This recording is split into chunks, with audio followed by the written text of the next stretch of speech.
Fourth section assignment, protesting, by me, Mina Tadros, and my U of H IDs 1658942. So, summary. So we'll be evaluating the relationship between grassroots civil rights activism and civil rights reformers in the federal government. A grassroots movement is a movement that originates from outside the government. It is led by everyday people who seek changes in their community or in their country, but is fundamentally led by ordinary people.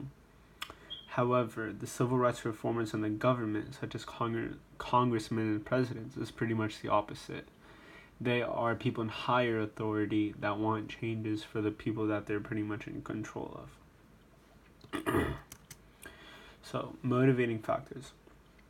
When we look at the grassroots side, we see that they normally want changes because of something bad that is happening in their life, whether it is about a tax, whether about taxes, oppression, or even wanting a new type of government or leader.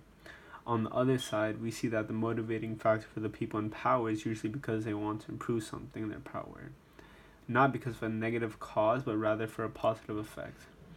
Here we see Martin Luther King Jr. and President Johnson talking, and I used it to represent the phone call discussing how they would support each other in this cause, because in the long run they both wanted the same thing, to end oppression.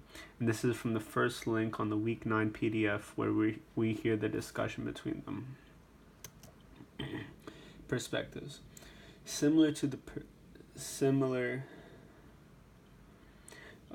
One side, the grassroots have something bad that is happening in their life, while on the other side, the government and higher authority want to make life better for its people.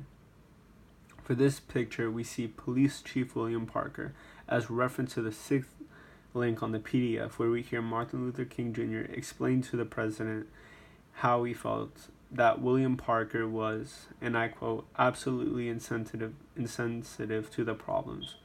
This shows us how some people of higher authority might not see certain aspects of an issue when in reality it is one. Goals. Ideally, both grassroots civil rights activists and civil rights reformers in the federal government have the same goals, to bring a better change for the people.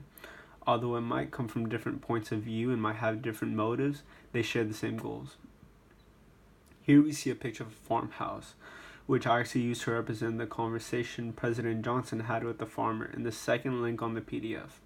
In the conversation, we hear the president, which represents the civil rights reformers in the federal government, and the farmer, which represents the grassroots civil rights activists, working together for the same goal. So, finally, was it the grassroots activists, or rather the national politicians, that was more responsible for the civil rights reform throughout history? I believe that it was the grassroots activists.